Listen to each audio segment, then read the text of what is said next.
Look, I reckon luck has got to be one of the craziest things, or sometimes unluck. Like, sometimes you can do everything right and the worst thing will happen. And sometimes you can do everything wrong and, like, the most unbelievably great thing will happen. And I don't know. Sometimes it just makes you wonder, like, what is going on? Is this a simulation? There was this one time for me, like when I was I think it was in year 9 at school.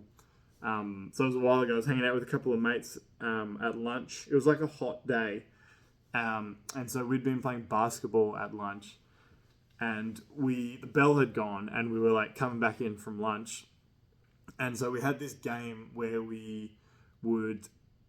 Well, we, like it's I don't know. I guess it's a game. It's a little contest. We had a chugging contest at the bubble taps. So we had like those Nike bottles that you can like squeeze and squirt water out of, and we would fill one of them up. And my mate had one, and I had one.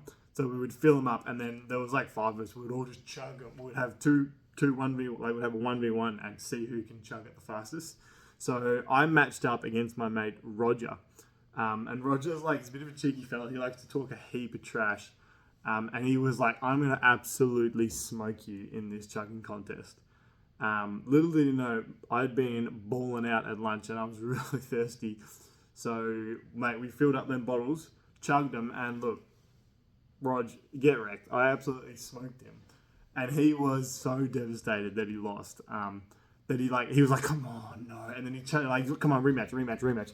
And I was like, nah, mate, I don't want a rematch. We've got double history. I don't want to have to go to the toilet. It's gonna be so annoying to drink that much. And he was like, come on. And then I guess he just wanted to get a win to prove that it wasn't that bad. So he challenged one of my other mates to a match, lost that, and he was just so devastated that he had to challenge another mate to the chugging contest. So he's drinking now his third full bottle of water, Nike bottle of water. And he lost, well, I mean, the first two I can kind of see, but the last one, he obviously was going to lose. He'd already drank like so much water. So Roger's already taking L's, and it gets worse for him in this story. So he loses 3 straight chugging contests, and then we have to go to class, and the class that we're going to is our history. And our history teacher is this lady, Mrs. Loaf. Kind of an unfortunate name, Mrs. It's Loafe. The silent E kills her, but she was out there. I actually thought Mrs. Loaf wasn't the worst teacher. I got on with her alright, but for some reason, Rog and Mrs. Loaf just had so much beef.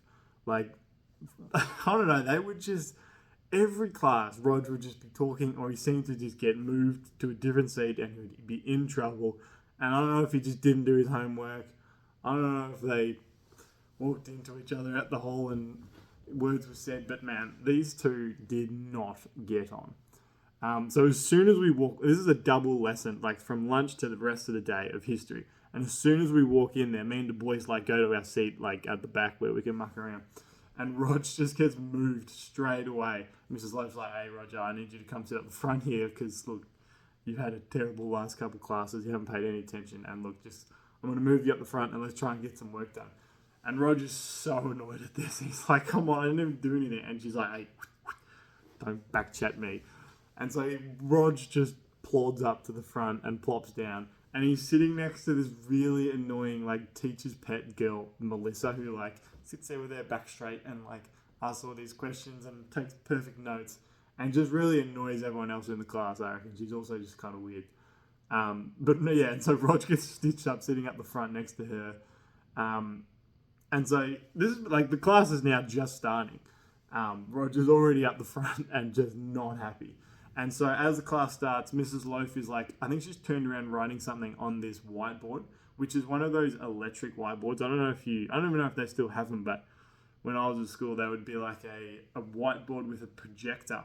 And then there would be it would kind of have touch screen, and you could have these special pen that could write on the screen, and the projector would project the writing that you've done. It was pretty cool. I don't even know if they probably just use iPads or whatever now, but it was lit back in the day. And so you could control it with this, just like a remote controller. And so as she's writing something, she hasn't turned it on yet, and the remote is kind of sitting on the front desk in reach of Rog. Rog reaches forward, grabs it, clean as a whistle, pops the 2 batteries out of the back, puts it back, and then turns around to us boys and goes, and check this out, chucks them out the open window outside the classroom, and then quick puts the thing back. No one even notices. And us boys are like, Rog, that was slick as. So Mrs. Loaf turns around and she's got absolutely no idea. She's trying to get the TV, the projector to switch on, and it's not working. And she's clicking it, she's getting annoyed. And we're like, oh, maybe it's got flat batteries or something. And she opens it and there's no batteries. It's like, oh, what? Where's the batteries? These things always. I was literally in here before lunch, and there was batteries in here, and the classrooms get locked during lunch. So, what has gone on? And then she looks at Rog. She's like, Rog, you didn't take them, did you? And he's like, nah, definitely wasn't me. And I guess she's so annoyed, but like, what she can't. She has no proof that Rog did that. And so Rog is, I reckon he's pretty chuffed with himself. And us boys sitting up the back, we're like, yeah, look, Rog, that was kind of clean, not gonna lie, well played. Those batteries now out of the classroom in the garden. And so that was the cleanest thing that we've ever seen. So Mrs. Loaf just goes on with the class. But she's pretty annoyed that the remote doesn't work. And like every couple of minutes, when she like tells us to write something down, she goes up and she tries to like find some batteries in the desk or something. She's just so annoyed. And she looks at Rog again, like, Rog, you sure it wasn't you? She's like genuinely angry. And Roger's like, no, it wasn't me. And he knows that like she doesn't know. If he just denies it, she can't get him in trouble. And so Mrs. Loaf is just getting more and more annoyed, and I guess this anger is building up. And look, no one wants to be on the receiving end of it. And look, Roger's probably in the firing line. It's a bit of a war of attrition though, because as the class goes on, like it's a long class, Rog is really starting to feel the effects of all those Nike bottles that he drank at the chugging contest. That's like, I think that's the liter. So that's like 3 liters of water that Rog chugs. And he really needs to go for a tinkle. And so he's like, he asked Mrs. Loaf, he's like, oh, can I go to the toilet? And she's like, I'll give them back. I believe that someone has stolen the batteries out of this remote. Rog, I'll let you go to the bathroom when someone, I'm not going to say who I think it was, but when I get those 2 batteries back, I'll let you go. And now this is a real war of attrition. Rog has to try and make it to the end of the class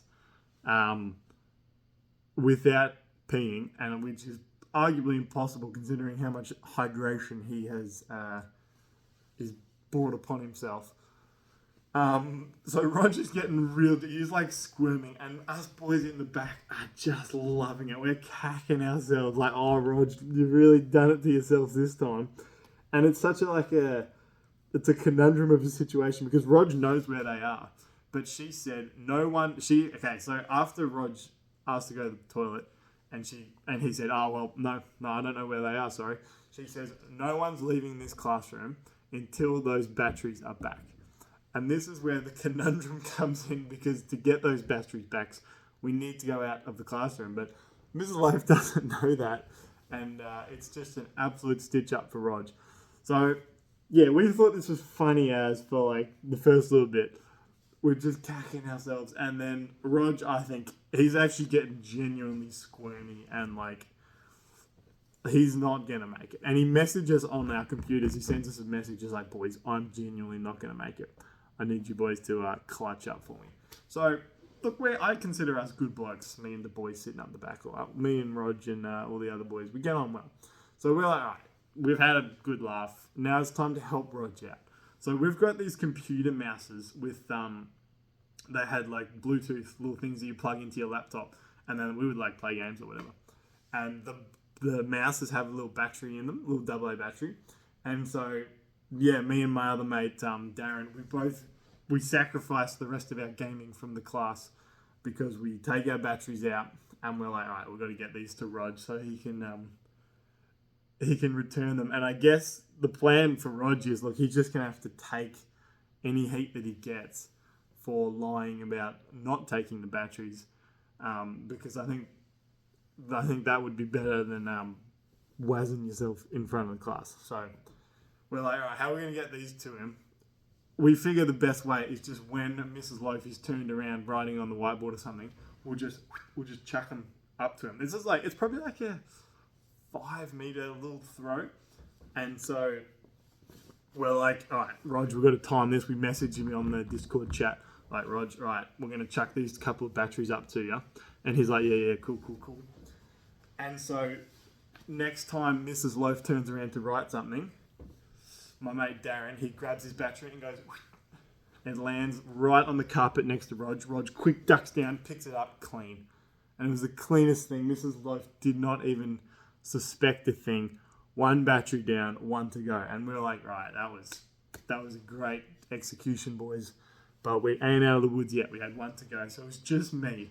And I was genuinely nervous with this throw. Like, I had to sink this battery just perfectly where it would land right at his feet. He could pick it up. Because it did make like a bit of a thud as it hit the carpet. But because Darren's throw was so perfect, he was able to pick it up. It like landed right at his feet. He just picked it up. And Mrs. Loaf didn't suspect a thing. So I'm about to throw it. And this is where, I'm going to be honest, not my finest hour.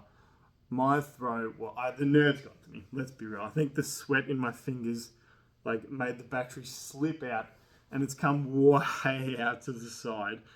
And it has gone. Now this is where the universe, I deserved for this throw to hit Ms. Loaf in the head. This was a garbage throw. But you'll never guess, it landed inside Melissa, the annoying teacher's pet girl. She had her jacket over the back of the chair that she was sitting on. It lands in her pocket in her jacket pocket, and just stays in there. And so no one even knows it happened. And me and the boys are sitting back there like, what just happened? What do we do?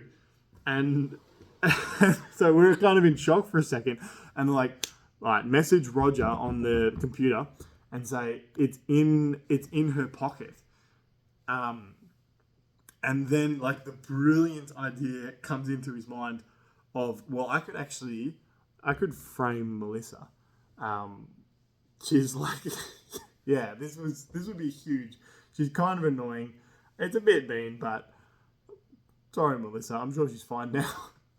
So Rog says, look, I'm sorry. I actually need to go to the toilet. And she says, well, have you got the batteries? And Rog reaches in. Rog says, no, I don't, but let me get them for you. And she's like, what? So you do know where they are. He reaches in to Melissa's jacket pocket, pulls it out, and gives the battery to Mrs. Loaf. And then he just sprints out. He literally, as soon as he does that, he takes off, running out the door. And look, prayers for Rog. I hope he made it. It was right before the bell went, and we didn't see him for the rest of the day. But let's hope that Rog made it. We'll never know. Melissa got in so much trouble from Mrs. Loaf. And yeah, me and the boys just could not believe our fortune. Well, me specifically. That was the worst throw of my life. And I don't know what I did to deserve that luck, but that landing, that could have landed anywhere. It would have been a horrible result. It landed perfectly in Melissa's blazer pocket. And just saved the day. So, dude, what a clutch moment. Peace.